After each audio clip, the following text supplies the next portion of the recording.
सांसद डिम्पल यादव जी जो एक धर्म स्थल पर गई, मस्जिद में गई, उसके बाद एक शख्स ने जितनी अभद्र टिप्पणी उन पर करी है, उसके बाद मैं पूछना चाहती हूँ कि पूरा का पूरा विपक्ष मौन क्यों साधे हुए है। मैं पूछना चाहती हूँ कि माननीय सांसद डिम्पल यादव जी की जो स्वयं की पार्टी है सपा, वो चुप्पी क्यों साधेगी। उनके पतिदेव ने आकर इस बयान का खंडन क्यों नहीं करा। संस्कृत में कहा जाता है मौनम स्वीकृति लक्षणम। मैं पूछना चाहती हूँ, क्या आपकी तुष्टीकरण की राजनीति एक महिला सांसद की डिग्निटी, उनके सम्मान से बढ़कर हो गई है क्या। एनडीए का पूरा घटक दल यहाँ पर आज खड़ा था आवाज उठाने के लिए। हम हर नारी के सम्मान के लिए खड़े रहेंगे, चाहे वो विपक्ष की सांसद ही क्यों ना हो। तो बांसुरी स्वराज को आप सुन रहे थे। दरअसल बीजेपी कह रही है कि ये तो महिला सम्मान का मुद्दा है।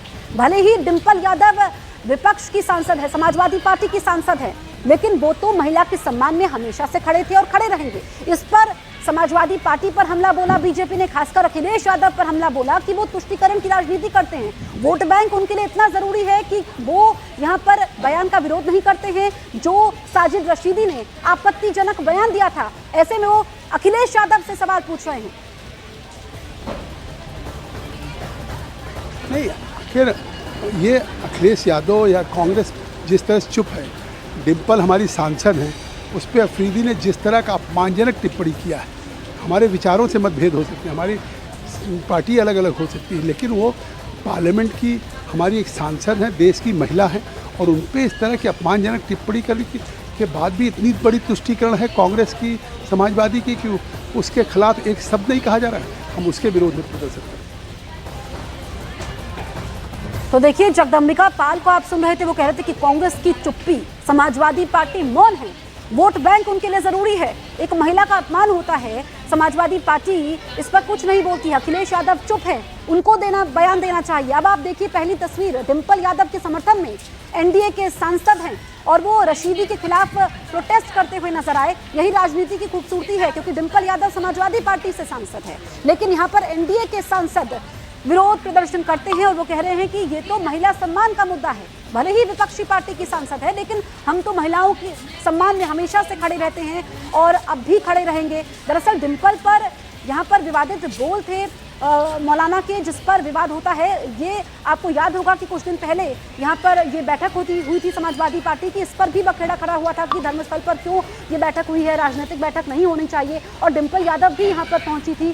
जिसके बाद हमने देखा कि साजिद रशीदी ने उनके पहनावे को लेकर के टिप्पणी की थी, और आप देखिए इसी पर ये जो है सियासी संग्राम छिड़ा हुआ है।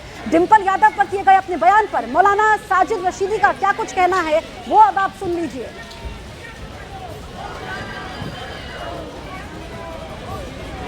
क्या मौलाना साजिद रशीदी की मुश्किलें बढ़ जाएंगी, क्योंकि उनके ऊपर एफआईआर दर्ज हो गई है। मामला है डिम्पल यादव के खिलाफ एक बयान देने का, जिसे समाजवादी पार्टी और जो अन्य नेता हैं वो आपत्तिजनक मान रहे हैं।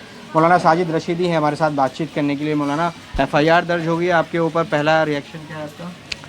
देखिए, मैंने कोई ऐसा आपत्तिजनक बयान नहीं दिया। जो लोग सहारनपुर, मुजफ्फरनगर, मेरठ इस बेल्ट से वाकिफ़ हैं, वो जानते हैं कि अगर लड़की के सर से पल्लू भी हट जाता है तो वहाँ लड़की को डांटा जाता है, इस पर वो कहा जाता है नंगी घूम रही है क्या, ये लफ्ज़ बोला जाता है। ये हमारे समाज का मसला है। आपने देखा इकरा हसन पास में बैठी हुई थी, वो भी मेरे समाज से आती हैं, गुजर समाज से। वो क्यों बैठी हुई थी ऐसे ढकी छुपी? दो बातें हैं, एक तो सामाजिक इशू है, एक आप मस्जिद में बैठी हैं। आप मुझे बताइए, डिम्पल यादव पहले इस बात को क्लियर करें कि जब वो मंदिर जाती हैं, पल्लू लेती